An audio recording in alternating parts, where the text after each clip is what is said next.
Jeg hedder Brian Mikkelsen og er administrerende direktør for Dansk Erhverv. Jeg hedder Dorte Aagesen, og jeg er overinspektør og seniorforsker her på SMK.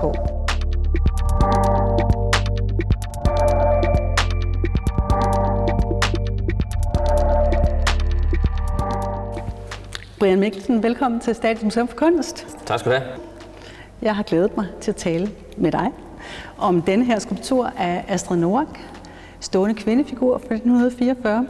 Du er jo i dag administrerende direktør for Dansk Erhverv, men grunden til, at vi kom i tanke om dig i forhold til den skulptur, det er jo, at den var med i den kulturkanon, som du iværksatte som kulturminister i 2006. Vi tænkte, at det kunne være spændende at høre lidt om, hvad det var for overvejelser, du gjorde dengang, og hvordan du egentlig ser på værket i dag. Men skal vi ikke først kigge lidt på værket? Jo, det kan vi gøre. Det er jo en relativt klassisk skulptur, må man sige, i betragtning af, at den er lavet i 44. Vi er jo oppe i den moderne tid, men det, der er kendetegnet ved Astrid Noack, er jo, at hun er i meget stærk dialog med traditionen. Jeg synes, nu er jeg jo ikke faglig, som du er, men det, der slår mig, når jeg sådan har været på museer i hele verden, når jeg ser sådan skulpturer og græske skulpturer og alle mulige andre skulpturer, så er det jo ofte sådan nogle statsmænd og nogle atleter og alt muligt andet, ikke? Her har hun jo portrætteret en anonym kvinde. Det kan være, du kan fortælle mig, hvem det er, det ved jeg ikke. Men jeg opfatter hende som en anonym, stolt kvinde, som står der egentlig sådan rank, og måske ikke helt sikker på, hvor hun er på vej hen, ikke? Altså, det er jo en model, hun har brugt til at modellere efter. Ja. Så og det, der er kendetegnet for denne her og for alle hendes skulpturer, det er jo, at hun anonymiserer netop, ikke? Ja. Og hun udvisker ansigtstrækkene selv, når hun laver et portræt af et portræt på bestilling, så anonymiserer hun eller generaliserer hun skulpturen, så det bliver arketypiske figurer, ikke? Så de taler ikke kun om et bestemt menneske, de taler om det at være menneske.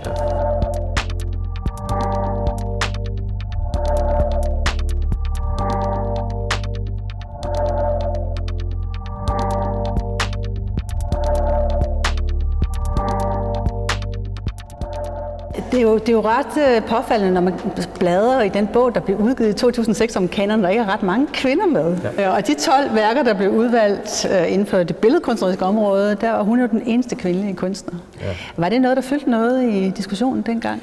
Det fyldte en lille bitte smule.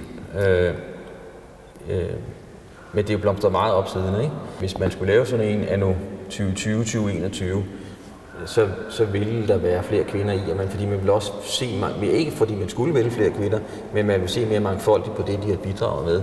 Fordi det, der var meningen med kulturkanonen, som jeg betragter som det allervæsentligste, jeg har lavet i politik overhovedet, fordi vi fik sat kulturen, kunsten, kvaliteten på dagsordenen, det var jo at finde de fremmeste værker, f.eks. inden for billedkunst, og det kunne være litteratur osv. Og der er selvfølgelig en masse kvindelige kunstnere, som kunne bidrage til det. Jeg synes også, man burde ajourføre den, og så vil man også finde nogle af de yngre kvindelige kunstnere, som der er rigtig, rigtig mange gode af, ikke? Men det er da påfaldende, at hun er blandt, hvis man ser, hvem der ellers er med, nogle fremragende kunstnere, ikke? Også nogle af dem, hun jo ligesom spiller lidt op imod Thorvaldsen for eksempel og sådan noget, ikke? Så er det interessant, at hun blev valgt som den eneste.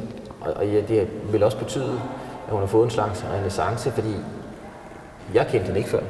Du er fagmand, kvinde. Men efter det har man jo hørt meget mere til hende, og jeg har også ligesom kunne følge hende, når jeg har været rundt omkring på museer, hvor der har været noget af hende, og det har jo også betydet en større interesse for hende og hendes liv, som jo er helt fantastisk, og jeg har læst om det, ikke? Meget små kår, boet inde på Nørrebro, kommunistisk baggrund og alt muligt andet, ikke? Ja.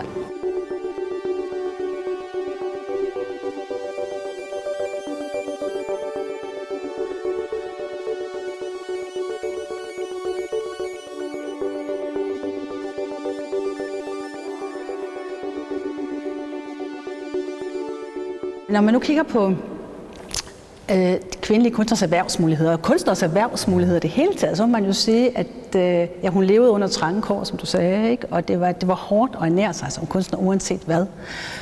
Og det er jo også noget, der har fyldt noget i debatten på det seneste, blandt andet under coronakrisen. Jeg tænker, er det noget, du ligesom gør dig nogle tanker om, også med den kasket, du har på i dag, altså kunstners erhvervsmuligheder? Ja, jeg synes, man forsømmer at tage den dimension med, hvad kunst og kultur betyder for vores livskvalitet, for samfundet, og dermed så også for erhvervslivet. Ikke? Fordi den måde, man skaber et spændende, interessant samfund på, også udvikler ting, skaber innovation, det er, at man pingponger, man får nogen, der tænker lidt ud af boksen. Det kan være kunstnere, som Astrid Noack gjorde på det tidspunkt, hun levede. Og det synes jeg ikke, vi har nok opmærksomhed på, og værdsætter nok.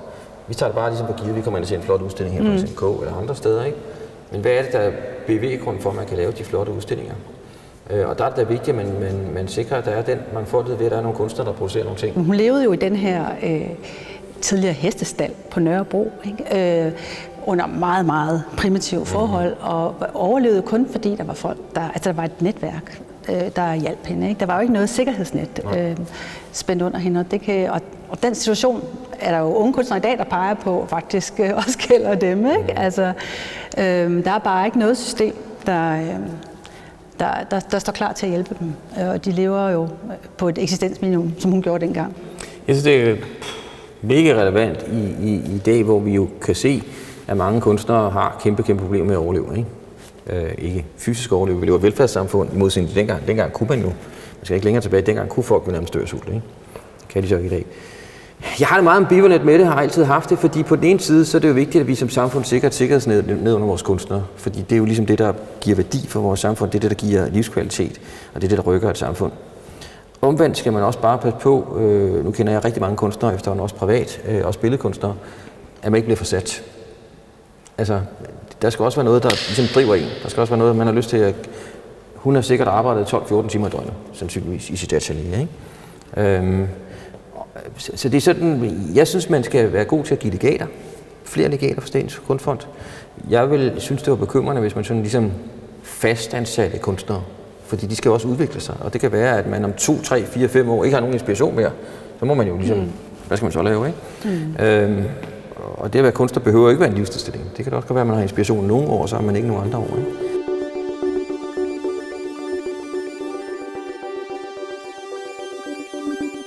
Det, som samfundet burde fokusere på, også i lyset af de ting, som hun var igennem en meget, meget vanskelig tid at se. Nu nyder vi at stå og kigge på hende i dag, og andre værker, hun har lavet.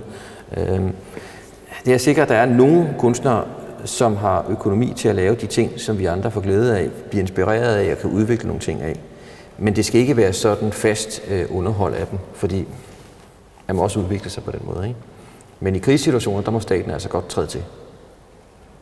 Og man kan sige, at hun levede jo også i en krisetid. Vanvittig tid, 1944, det værste tid, ikke? Hun var delvis med i modstandsbevægelsen på det tidspunkt. Det er et land, og folk ud og husede også nogle modstandsfolk og sådan noget.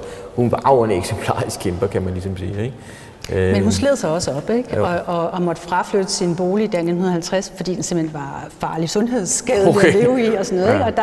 Og havde hun nu haft en økonomi, så kunne det jo godt være, at hun havde fået indrettet sig bedre og sundere og så videre. Ikke? Selvom det også betød noget for hende at være, hvor hun var, og være del af det miljø, hun var. Hun var jo Nørrebro på den måde. Hun var jo i den arbejderklasse på den måde. Ikke? Ja. Nej. Men det, jeg beundrer, hvad hun har skabt og hvad hun har gjort, og jo mere jeg kigger på det, jeg mere bliver fascineret af hende. Det er en enormt flot, på en eller anden måde lidt inspirerende skulptur, ikke?